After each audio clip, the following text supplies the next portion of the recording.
Hello, hello, hello, hello, hello, hello, hello, hello, hello, hello, hello, hello, hello. So, Jai Hind everyone, and welcome back to ICG Journey.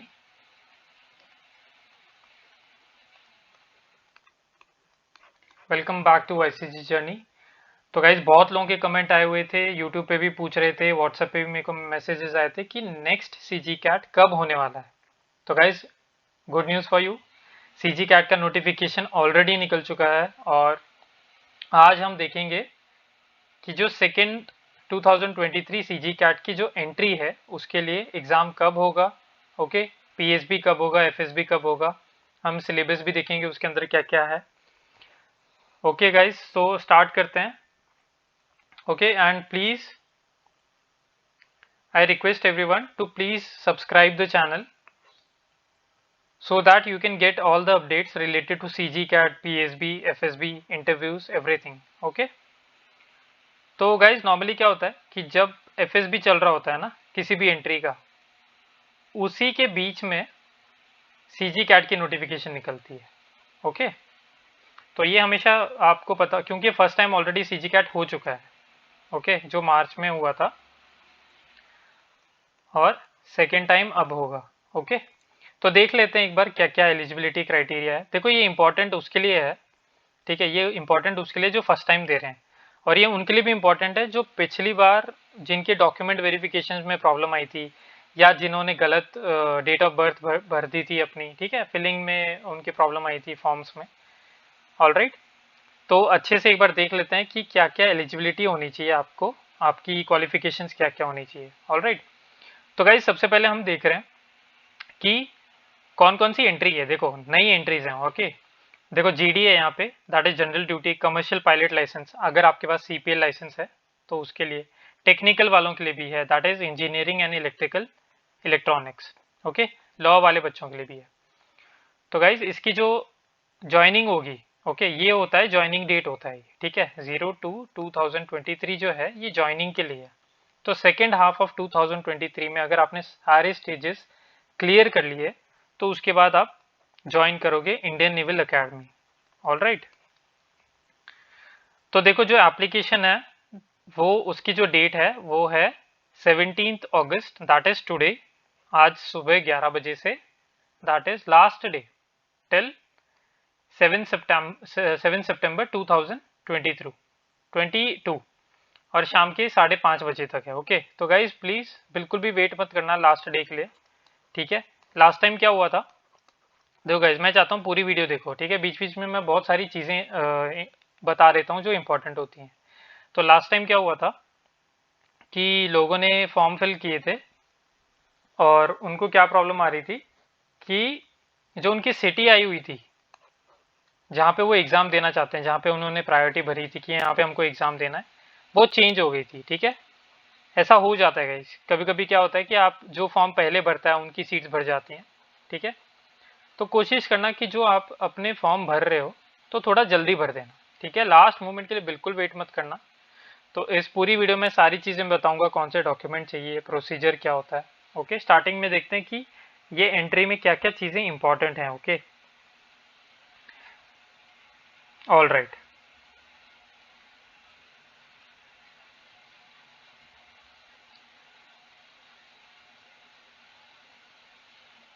Okay, तो guys इसमें क्या है, mail और female दोनों के लिए entry है, ठीक है।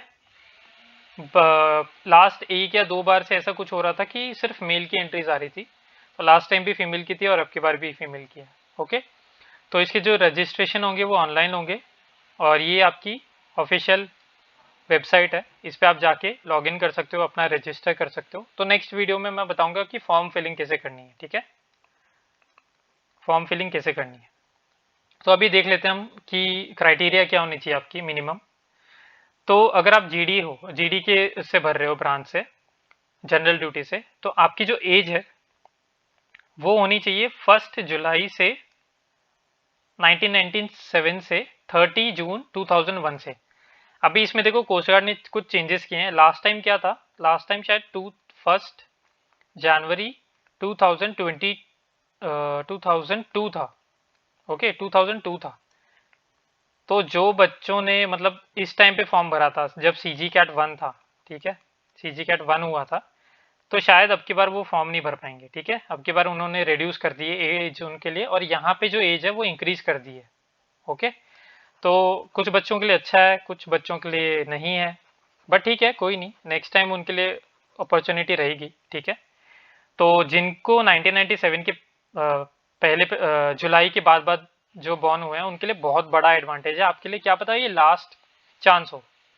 ठीक है, तो प्लीज़ गाइज मेहनत करो। ठीक है, एक एक चीज़ फॉलो अप करो, जो भी चीज़ें मैं बताऊंगा।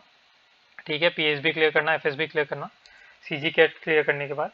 ओके, तो गाइज देखो, should hold a degree of recognised university with minimum 60%। तो आपके मिनिमम 60% होनी चाहिए कॉलेज में। ठीक है, जो भी आपने डिग्री करी उसके हिसाब से। मैथ्स और फिजिक्स में आपके क्लियर होने चाहिए, 55% होनी चाहिए मिनिमम। ठीक है, मैथ्स और फिजिक्स के एग्रीगेट मार्क्स। ओके, तो ये चीज़ें इंपॉर्टेंट होती हैं कि किसी भी चीज़ को, किसी भी आदमी को मैथ्स और फिजिक्स की बेसिक नॉलेज होनी चाहिए, मिनिमम इतने मार्क्स होनी चाहिए। All right, next is commercial pilot licence. तो अगर गाइज आपके पास लाइसेंस है सीपीएल, ठीक है, तो भी आप अप्लाई कर सकते हो। ये मेल और फीमेल दोनों के लिए। ओके, लास्ट टाइम भी ऐसा हुआ था। और एज देखो आप यहाँ पे 1 जुलाई 1997 से 30 जून 2023। ठीक है, तो यहाँ पे जो है एज वो इंक्रीज कर दी गई है। तो ये आप ये एलिजिबिलिटी देख सकते हो। ठीक है, सेम है ये। Next entry technical mechanical.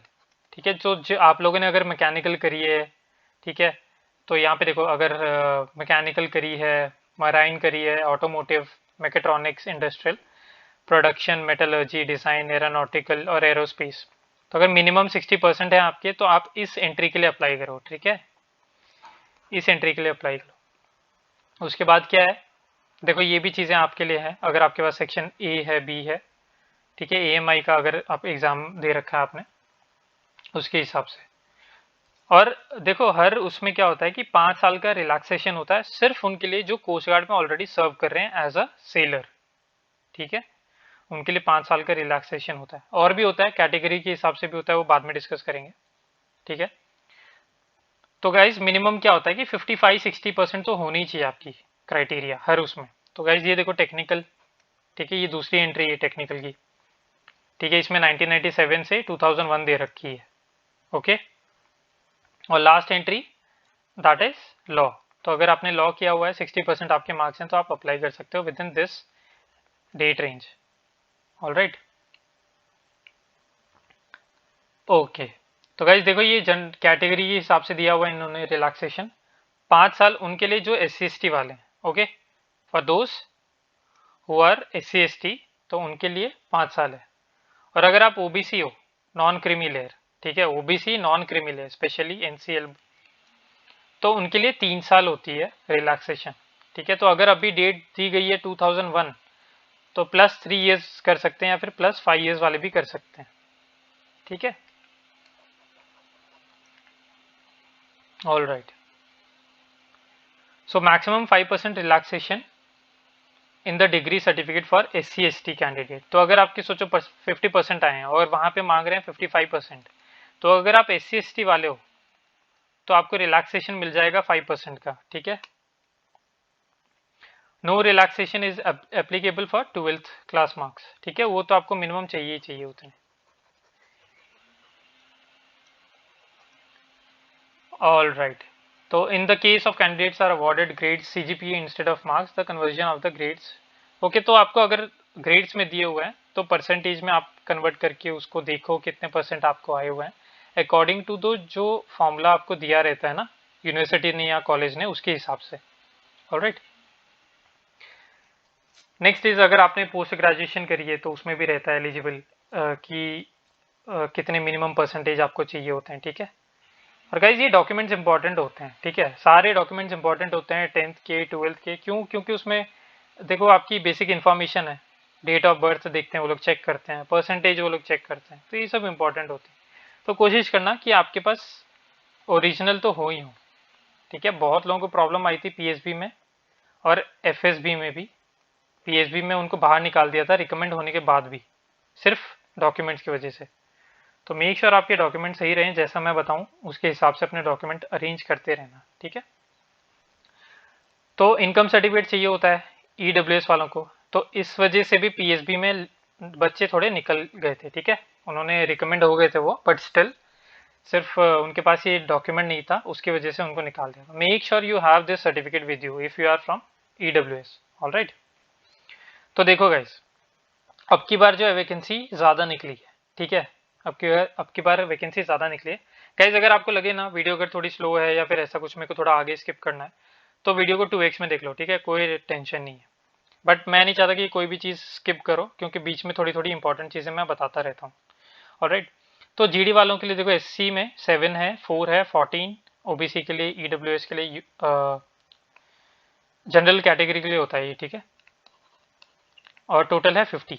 तो 50 तो हमेशा रहती थी, बट अब की बार क्या है कि अब की बार 50 + 20 + 1 दैट इज 71 वैकेंसी निकली हुई है, और बहुत बड़ा एडवांटेज है आपके पास।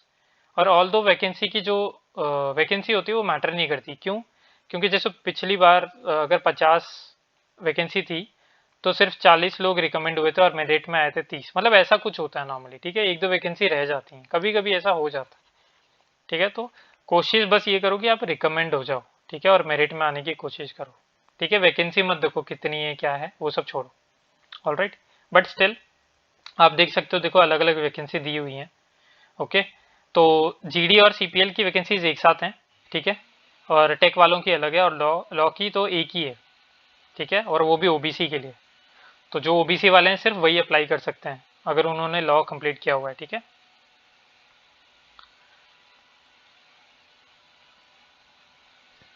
तो गाइज मैं इसका आपको पीडीएफ भी टेलीग्राम चैनल पे सेंड कर दूंगा, ठीक है। आप अच्छे से पढ़ लेना, मैं आपको सिर्फ इंपॉर्टेंट वाली चीज़ें बता रहा हूँ, ठीक है। आप वैसे सारी चीज़ें पढ़ो, बट फिर भी मैं सिर्फ इंपॉर्टेंट वाली बताऊंगा, ओके। ऑल राइट, और बैकलॉग्स नहीं होने चाहिए गाइस। जो बैकलॉग्स वाले हैं उनको कंसिडर शायद नहीं करते हैं वो लोग, ठीक है। मिनिमम 60% है वो जो क्राइटेरिया है, वो बना के चलो, ऑल राइट। तो हम सिलेक्शन प्रोसीजर देख लेते हैं कि क्या होता है, इनका सिलेक्शन कैसे होता है। तो गाइज देखो, टोटल 5 स्टेजेस होते हैं, ठीक है। हम पहले स्टेज के बारे में पहले बात करते हैं। Stage 1 that is CG CAT, coast guard common admission test. जैसे एफ कैट होता है वैसे सीजी कैट होता है, ओके। तो इसमें मैक्सिमम जो मार्क्स होते हैं वो होते हैं 400, क्वेश्चंस होते हैं 100, +4 होता है और -1 होता है, ठीक है। +4 होता है और -1 होता है, नेगेटिव मार्किंग होती है गाइज इसमें, ओके। तो आप देखो थोड़ा बहुत चेंजेस होता है एंट्री के हिसाब से, ठीक है। देखो जैसे अगर जनरल और सीपीएल वाले बच्चे हैं तो उसको इंग्लिश आएगी, इंग्लिश आएगा सेक्शन एग्जाम में, रीजनिंग आएगी, general science, mathematical aptitude, GK, ठीक है। ये 4 सेक्शन आएंगे। लेकिन जो मैकेनिकल वाले हैं देखो उनको मैकेनिकल आता है, ठीक है, उनको मैकेनिकल भी आता है, तो उनको आते हैं टोटल 5 सेक्शन, ठीक है। और देखो इनको भी 5 सेक्शन आया हुआ है, इलेक्ट्रिकल इलेक्ट्रॉनिक्स। तो टेक्निकल वालों के लिए होता है इंपॉर्टेंट, ये बेसिक नॉलेज होनी चाहिए उनको, ठीक है। ऑल्दो उनको एडवांटेज होता है मार्क्स का यहाँ पे, ठीक है। तो गाइज अगर आप टेक्निकल बैकग्राउंड से हो तो please apply for this, alright. तो ड्यूरेशन होता है टोटल 2 आवर्स का, ठीक है, और एक ही पेपर होता है, उसमें अलग अलग सेक्शन होते हैं, ठीक है। तो number of questions, her section में 25 क्वेश्चन होता है। 25 × 4 इज इक्वल टू 100, तो 100 × 4 इज इक्वल टू 400, तो जो आपका टोटल मार्क्स है वो 400 में से निकलता है, ठीक है, ऑल राइट। तो फर्स्ट स्टेज हो गया हमारा सीजी कैट। सेकेंड स्टेज होता है guys PSB, that is preliminary selection board. इसमें क्या होता है, आपको कोई एक पिक्चर दिखाई जाती है, उस पर आपको स्टोरी लिखनी होती है, ठीक है। आपको पिक्चर दिखाई जाती है, आपको स्टोरी राइटिंग करनी होती है, ठीक है। उसके बाद आपको नरेशन करना होता है, और फिर आता है आपका ग्रुप डिस्कशन। अगर आपने ये स्टेज क्लियर कर लिया, ठीक है, आपको सेंटर्स में बुलाया जाता है अगर आपने ये स्टेज क्लियर कर लिया। और हाँ, उससे पहले होता है सीसीबीटी, एक छोटा सा टेस्ट होता है, इजी होता है, अगर आप फॉलो करोगे मेरे चैनल को तो क्लियर कर लोगे, ठीक है, आराम से। तो सीसीबीटी होता है और पीपीडीटी होता है। ये क्लियर करने के बाद आपका पीएसबी क्लियर हो जाता है, उसके बाद आप जाओगे एफएसबी के लिए। और हर स्टेज में गाइज आपकी जो वेरिफिकेशन होती है डॉक्यूमेंट्स की वो होती है, ठीक है, वेरिफिकेशन इंपॉर्टेंट होती है। तो मेक श्योर कि कभी भी कोई भी डॉक्यूमेंट बोला हुआ है तो वो आप लेके जाओ साथ में। All right. Stage 3 is FSB, that is final selection board. तो ये सिर्फ नोएडा में होता है गाइस, ठीक है। यहाँ जो PSB था, यहाँ पे आपको अलग अलग सेंटर्स मिलते हैं, दैट इज कोलकाता, चेन्नई, नोएडा, गोवा, ठीक है, ऐसे अलग अलग सेंटर्स मिलेंगे, ठीक है। और जो ये रहता है FSB रहता है वो सिर्फ नोएडा में होता है, ओके। तो उसमें क्या होता है, उसमें अलग अलग स्टेज होते हैं, जैसे साइक एग्जाम होता है आपका, जैसे SSB में होता है सेम FSB में होता है, साइक होता है, फिर आपका GTO होता है, फिर उसके बाद आपका इंटरव्यू होता है, ठीक है। और जैसे ही आप ये क्लियर कर लोगे तो आपको रिकमेंड हो जाओगे, ठीक है। तीनों चीज़ आपको क्लियर करनी होती है, 5 दिन का टाइम होता है, ठीक है। और स्टे वहीं पे रहता है आपका। तो गाइज एक एक करके चीज़ें आप बाद में फॉलो करना, ठीक है। उसमें भी आपको डॉक्यूमेंट्स की ज़रूरत होती है, सर्टिफिकेट्स की ज़रूरत होती है, ऑलराइट। और जो जगह है वहाँ पे, जिसका जो नाम है वो है कोस्ट गार्ड सिलेक्शन बोर्ड, ठीक है, CGSB बोलते हैं उसको, जहाँ पे लोग FSB देने चाहते हैं, alright. Fourth stage is medical examination. तो गाइज रिकमेंड हो जाओगे, उसके बाद मेडिकल एग्जामिनेशन होता है आपका, फुल चेकअप होता है, ठीक है। तो वो बेस हॉस्पिटल में होता है, दैट इज न्यू दिल्ली में, ठीक है। नई दिल्ली में आपका मेडिकल टेस्ट होता है, आपको क्लियर करना होता है। अगर आप कहीं पे कमी पड़ गई कहीं पे आपके मेडिकल टेस्ट में, तो आपको इतने दिन दिए जाते हैं, ठीक है, वो कंप्लीट करने के लिए। और अगर फिर भी नहीं होता, आपको ऐसा लगता है, तो फिर बाद में आपको मैं बाद में बताऊंगा क्या क्या चीज़ें आप कर सकते हो, ठीक है। अगर आप मेडिकली फिट नहीं हो गए किसी चीज़ की वजह से, तो क्या क्या चीज़ें आप बाद में कर सकते हो, ऑल राइट। तो last stage is that is, अगर आप स्टेज 4 क्लियर करोगे तो आपको इंडियन नेवल अकेडमी एजिमला में एंट्री, ठीक है। वहाँ पे जाके कुछ नहीं, एक छोटा सा ये होता है, डॉक्यूमेंट वेरिफिकेशन होता है, और फिर सीधा आपकी क्लासेस स्टार्ट हो जाती हैं, ठीक है। तो देखो, first undergo biometric verification, alright. तो रिजल्ट डिक्लेरेशन होता है, ठीक है। CG कैट का जो रिजल्ट डिक्लेरेशन होता है वो होता है 30 डेज के अंदर। तो गाइज लास्ट टाइम क्या हुआ था, ऐसा नहीं हुआ था, 2 या 3 महीने तो लग गए थे रिजल्ट आने में, ठीक है। लास्ट टाइम क्या हुआ था, जब लोगों ने CG कैट दिया था तो रिजल्ट 2-3 महीने बाद आया था, ठीक है। तो कोई बात नहीं, चीज़ें इंप्रूव होती रहती हैं, तो क्या पता अब की बार विद इन 1 मंथ जो रिजल्ट है वो आ जाए, ऑलराइट। तो हम देख लेते हैं कैसे अप्लाई करना है, क्या है। अभी थियोरेटिकल देख लेते हैं कैसे अप्लाई करना है, बाद में मैं नेक्स्ट वीडियो में आपको अच्छे से बता दूंगा how to fill your form, ठीक है। तो अप्लाई कैसे करना है, इस साइट पे जाना है आपको, दैट इज joinindiancoastguard.cdac.in, ठीक है। वहाँ पे जाके अपकमिंग अपॉर्चुनिटी का एक सेक्शन होगा, उस पर क्लिक करो, और फिर बाद में वो एक दूसरे साइट पे जाएगा, ठीक है। तो वहाँ पे आपको रजिस्टर करना है, आपको साइन इन करना है, ऑलराइट। देखो सबसे इंपॉर्टेंट क्या है, आज फर्स्ट डेट है और लास्ट डेट 7 सितंबर है, ठीक है। आपको फॉर्म फिल करना स्टार्ट कर देना है, क्यों? क्योंकि जो आपकी पिक होती है वो आपको किसी पर्टिकुलर पिक्सल में करनी होती है, ठीक है। आपको डॉक्यूमेंट तैयार करने होते हैं, स्कैन डॉक्यूमेंट्स होते हैं वहाँ पे, वो आपको अपलोड करने होते हैं, ठीक है। बहुत सारे, फिर डिक्लेरेशन होता है वो लिखना पड़ता है एक, उसको अपलोड करना पड़ता है। तो ऐसे बहुत सारी चीज़ें होती हैं जो लास्ट डे में आप नहीं कर पाओगे, लास्ट डे में नहीं कर पाओगे, ठीक है। तो मेक श्योर कोई भी डिटेल भर रहे हो अच्छे से भरो। तो नेक्स्ट वीडियो में मैं बताऊंगा कैसे डिटेल क्या करनी है, कौन सी चीज़ें भरनी है, ठीक है। तो डॉक्यूमेंट्स मैं बताऊंगा आपको, ठीक है। आप इसमें भी देख सकते हो डॉक्यूमेंट्स क्या क्या चाहिए, ठीक है। और इसमें अलग अलग स्टेजेस बताए हैं, जैसे फर्स्ट स्टेज में आपको कौन से डॉक्यूमेंट चाहिए, एक कलर फोटोग्राफ चाहिए, ठीक है, अपलोड करने के लिए। वहाँ पे जाओगे तब भी, ऑनलाइन करोगे तब तो चाहिए ही चाहिए, बट जब एग्ज़ाम देने जाओगे तब भी आपको फ़ोटो चाहिए, ठीक है। सिग्नेचर इमेज चाहिए, राइट हैंड थंब इम्प्रेशन चाहिए, ठीक है, left and right hand thumb. Date of birth की सर्टिफिकेट चाहिए, 10th मार्कशीट पे जो लिखी रहती है, ओके। आइडेंटिटी प्रूफ चाहिए आपको, Aadhaar card, voter ID, passport, PAN card, driving licence, कुछ भी अपलोड कर सकते हो। सर्विस सर्टिफिकेट अगर आप ICG पर्सनल हो, ठीक है, इंक्लूडिंग अगर आप सिविलियन भी काम कर रहे हो ICG में तो भी। फिर डोमिसाइल सर्टिफिकेट अगर एप्लीकेबल हो आप तो उसके हिसाब से, ऑलराइट। नेक्स्ट क्या है, नेक्स्ट PSB की डॉक्यूमेंट्स हैं। तो ये जब PSB आएगा तब हम देख लेंगे क्या क्या डॉक्यूमेंट्स चाहिए, ठीक है। इसकी एक वीडियो भी ऑलरेडी है, वो भी आप देख सकते हो। ऑलराइट, तो एग्जामिनेशन फ़ी देखो, एग्जामिनेशन फ़ी है 250 रुपीज़, ठीक है। जब आप पेमेंट करने जाओगे ऑनलाइन तो 250 आपको पे करना है, ठीक है। आप कैसे भी पे कर सकते हो, आप क्रेडिट कार्ड, डेबिट कार्ड या फिर यूपीआई के थ्रू। ऑलराइट, तो जो SC/ST वाले बच्चे हैं, जो SC/ST वाले बच्चे हैं उनके लिए फ़ी फ्री होती है, ठीक है, उनके लिए कोई फ़ी नहीं होती है। ऑलराइट, तो अगर आप SC/ST वाले हो तो फिर आपको कोई फीस देने की ज़रूरत नहीं है। ओके, तो यहाँ पे दिया हुआ है, अगर अनसक्सेसफुल पेमेंट दिखा रहा है और फिर भी अगर आपने पेमेंट कर दी है, पैसे कट गए आपके, तो आपको थोड़ा वेट करना पड़ेगा, ठीक है, ताकि आपकी जो पैसे हैं वो रिफंड हो जाए, ठीक है। तो मिनिमम 15 वर्किंग डेज जो हैं, एक्सेप्ट हॉलीडेज, तो उसके अंदर अंदर आपके जो पैसे हैं वो आ जाने चाहिए, ठीक है, आ जाते हैं, ऐसा होता है। तो यहाँ सारी चीज़ें लिखी हैं, आप देख लेना जो भी चीज़ आपको इम्पोर्टेंट लगे। मैं टेलीग्राम गाइज ज्वाइन करो, ठीक है, ICG जर्नी, ये टेलीग्राम चैनल का नाम है, ठीक है।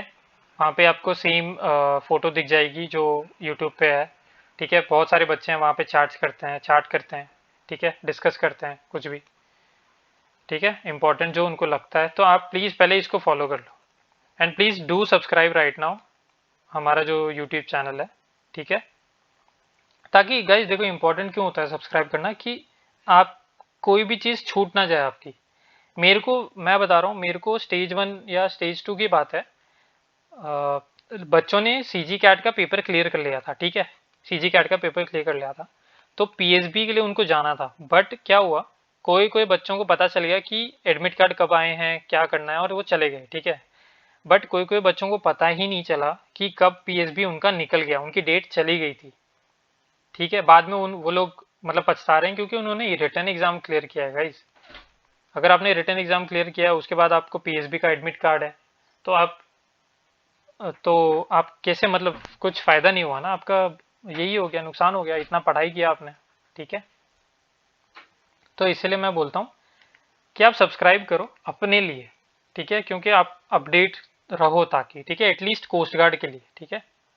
क्योंकि मेन फोकस देखो यहाँ पे कोस्ट गार्ड है, ठीक है। एसएसबी भी मैं पढ़ाता हूँ थोड़ा बहुत, बट देखो कोस्ट गार्ड मेन है, ठीक है। तो देखो ट्रैवल एक्सपेंसेस हैं, आप पॉज करके ये पढ़ सकते हो, ठीक है, कि आपको किस किस को टीए मिलता है, ठीक है। जो 30 किलोमीटर से दूर रहते हैं उनको भी मिलता है, SC/ST वालों को मिलता है, जो फर्स्ट टाइम अपीयर कर रहे हैं उनको भी मिलता है। तो ये चीज़ें जो है बाद में देखने के लिए, ठीक है, बाद में देख सकते हो। एग्जामिनेशन सिटी होगा जो आपको सेलेक्ट करना होगा जब आप फॉर्म भर रहे होगे। तो गाइज ये जब फॉर्म भरेंगे तब मैं एक एक करके सारी डिटेल में आपको बताऊंगा, ठीक है। तो एक तो मैं बोल रहा हूँ कि पहले फॉर्म मत भरने लग जाना, गलतियां हो जाएंगी। मैं वीडियो डाल दूंगा 1-2 दिन में, एक बार देख लेना उसको अच्छे से, उसके बाद आप करना, ठीक है। और अगर आपको कोई भी चीज़ ऐसे लग रही कि आपको फिर भी कोई डाउट है तो प्लीज़ कमेंट, नीचे कमेंट करो, आपको रिप्लाई आएगा ही आएगा। मेरे को किसी भी वीडियो में चले जाओ, सबके कमेंट का रिप्लाई मैं करता हूँ, ठीक है। उसके बाद अगर आपको फिर भी प्रॉब्लम हो रही है, कोई क्वेरी है आपकी, तो आप इस फ़ोन पे नंबर पे कॉल कर सकते हो, ठीक है, रिगार्डिंग योर स्टेज 1 और स्टेज 2, ठीक है, यहाँ पे कॉल कर सकते हो आप। ऑल राइट, और आप ईमेल भी कर सकते हो, ठीक है, कोई टेंशन नहीं है। ओके, तो इम्पोर्टेंट थिंग, जो स्टेज 1 है, जो हमारा सीजी कैट का एग्ज़ाम है, वो होने वाला है नवंबर में, ठीक है। तो अभी कौन सा महीना चल रहा है, अगस्त, ठीक है। गाइस टाइम देखो आपके पास कितना है, 2-3 महीने तो हैं ही हैं, 2-3 महीने तो आप आराम से पढ़ सकते हो, ठीक है। और इतना टफ एग्जाम नहीं होता है, एफकेट जैसा होता है, मतलब उससे भी थोड़ा शायद इजी ही होता है। ऑलराइट, तो नवंबर में आपका एग्जाम होगा, तो फॉलो करो चैनल को, चीज़ें देखो, फिजिक्स केमिस्ट्री जो भी मैंने वीडियोस डाली हुई हैं, एक बार देख लोगे ना, मैं बता रहा हूँ वो सेक्शन क्लियर हो जाएगा आपका, ठीक है। स्टेज 2 जो है पीएसबी, वो आपका दिसंबर में होगा। एफएसबी होगा आपका नेक्स्ट ईयर, फेब से अप्रैल के बीच में, और इसी के बीच में आपका एक और सीजी कैट का शायद वो आ जाए नोटिफिकेशन, ठीक है। ऐसे चलती रहती हैं गाइस चीज़ें, ठीक है, 6-6 महीने। स्टेज 4 जो है आपका मेडिकल एग्जाम होगा, सेम इतने ही टाइम में होगा, और जो आपकी ज्वाइनिंग होगी इंडियन नेवल अकेडमी में, ठीक है, वो होगी जून में 2023। ऑलराइट। तो गाइज यही देखो इंपॉर्टेंट चीज़ें बताई हैं मैंने, ठीक है। डिटेल में मैं अभी नहीं बता रहा, क्योंकि देखो इंपॉर्टेंट चीज़ें ज़्यादा इंपॉर्टेंट होती हैं पहले, ठीक है। आप डिटेल में ये डिटेल वाली चीज़ें पिछली एडवर्टाइजमेंट में भी आपने पढ़ी होंगी कि क्या चाहिए क्या नहीं चाहिए, ठीक है। और मैं एक एक वीडियो बनाता रहता हूँ जब जब कोई चीज़ आती रहती है, ठीक है, कि कौन सा सर्टिफिकेट चाहिए, क्या चाहिए, ठीक है। तो देखो मेडिकल्स देख लेते हैं एक बार, ये इंपॉर्टेंट है। आपको पता होना चाहिए कि भाई आप एलिजिबल हो भी या नहीं हो, या ऐसे ही फॉर्म भर दिया, पैसे बर्बाद कर दिए, पढ़ रहे हो उसके लिए, एग्जाम दे रहे हो, तो कुछ फायदा नहीं है, ठीक है। एक बार देख लो, ठीक है। तो मिनिमम हाइट जो है 157 सेंटीमीटर है। अगर आपकी इससे कम है हाइट तो आप एप्लीकेबल नहीं हो, ठीक है, आप एलिजिबल नहीं हो। ऑलराइट। और जो ट्राइबल एरिया से हैं उनके लिए थोड़ी वो होती है कि उनकी हाइट थोड़ी कम चलती है, ठीक है। ये आपको देखना पड़ेगा इंटरनेट पे कि उनको प्लस और माइनस कितनी हाइट उनको चल जाती है, ठीक है। तो जो वो देखो ये टेक और जीडी वालों के लिए, ऑलराइट, टेक और जीडी वालों के लिए। अब देखते हैं हम जो जिसके पास सीपीएल लाइसेंस है, जो पायलट है, पायलट वालों के लिए जो मिनिमम हाइट है वो है 162.5 सेंटीमीटर, ठीक है। मैक्सिमम होनी चाहिए 197। लेग लेंथ होनी चाहिए 99 सेंटीमीटर। अब आप सोचोगे ये लेग क्यों दिया हुआ है, मैक्सिमम क्यों दिया हुआ है। तो गाइज देखो, जो प्लेन होता है उसकी एक पर्टिकुलर हाइट होती है, उसी में आदमी बैठ सकता है, ठीक है, सीट होती है उसकी। ऑलराइट।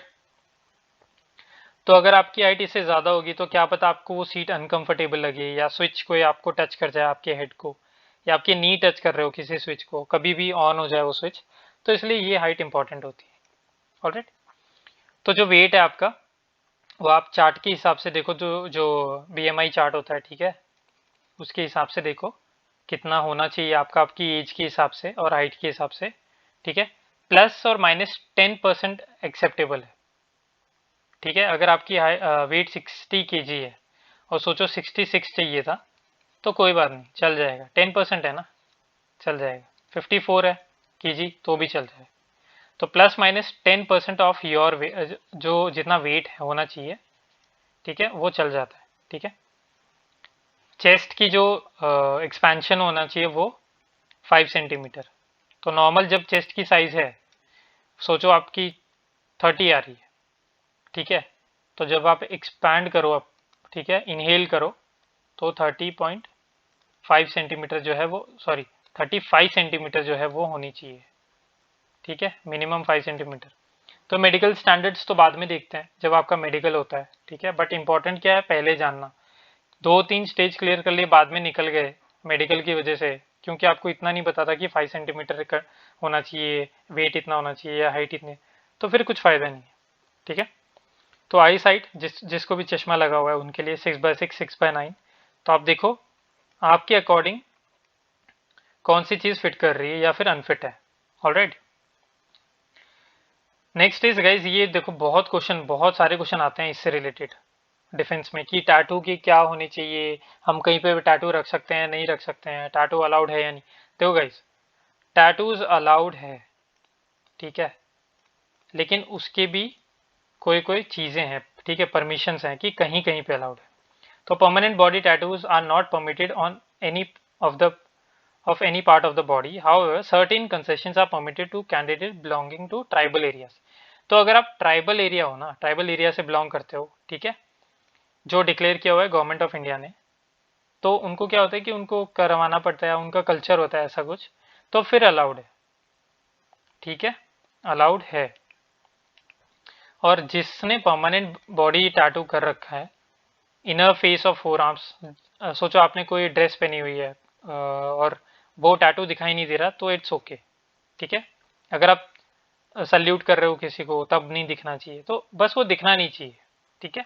तो आप एक बार साइट पे जाना, अच्छे से एक बार चेक कर लेना कि क्या क्या चीज़ें मतलब परमिशन है कैसे।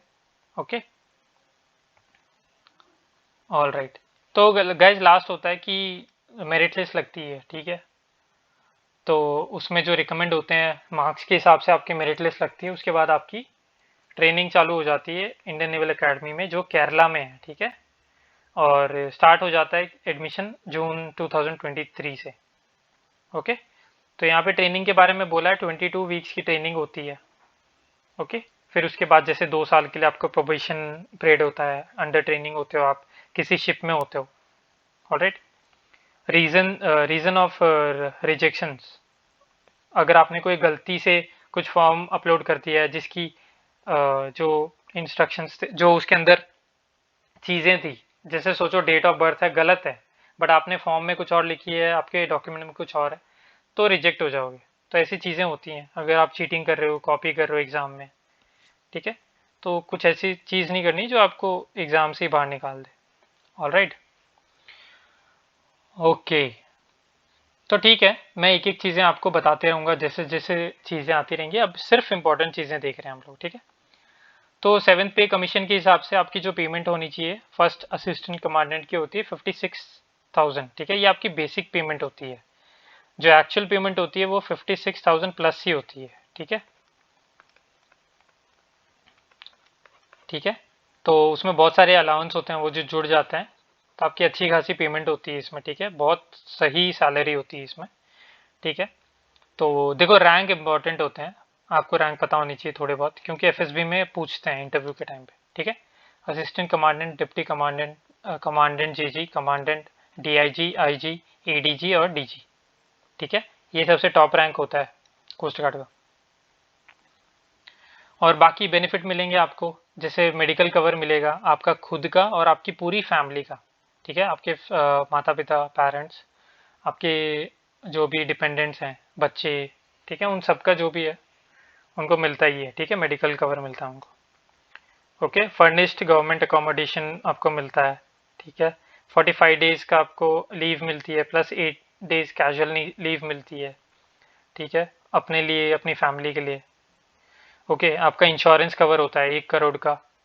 ओके, 10,000 आपकी इससे शायद कटते हैं हर महीने इस इंश्योरेंस के लिए। ओके, फिर पेंशन स्कीम है, जो नई पेंशन स्कीम है वो। फिर कैंटीन फैसिलिटीज़ मिलती हैं आपको। आप किसी भी कैंटीन में चले जाके आपको जो कार्ड दिया जाएगा कोस्ट गार्ड की तरफ से, आप किसी भी कैंटीन में जा सकते हो, चाहे वो नेवी की हो या आर्मी की हो। ऑलराइट, और स्पोर्ट्स और एक्टिविटीज़ होती हैं बहुत सारी एडवेंचरस। ओके, मेडिकल फैसिलिटी जैसा बोला है आपको, बट आफ्टर रिटायरमेंट भी होती है, ठीक है। फिर आपको फ्री राशन मिलता है, हर महीने मिलता है आई गेस, या हर वीक मिलता है, दोनों होता है। एक वीकली होता है और एक मंथली होता है, ठीक है। तो ये तो फ्रेश होता है, जैसे फ्रूट्स और ये सब।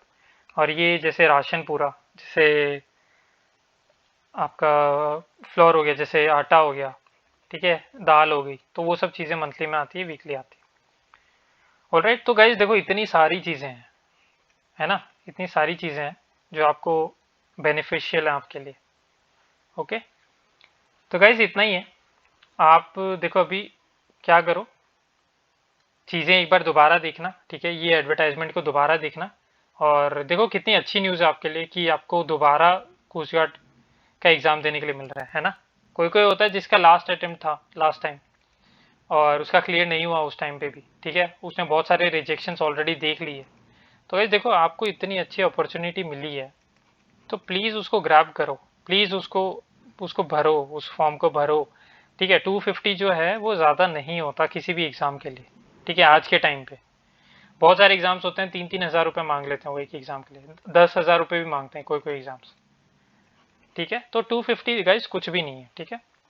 और जो नए हैं चैनल पे, जिन्होंने सब्सक्राइब नहीं किया है, गाइस प्लीज़ सब्सक्राइब, आप एक बार देख लो, मेरे सारी वीडियोस देखो जो आपको इंपॉर्टेंट लगे, ठीक है। वैसे तो सारे ही इंपॉर्टेंट है, ठीक है।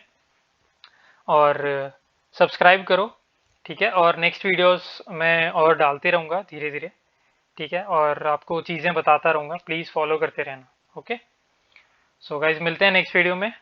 ओके, जय हिंद।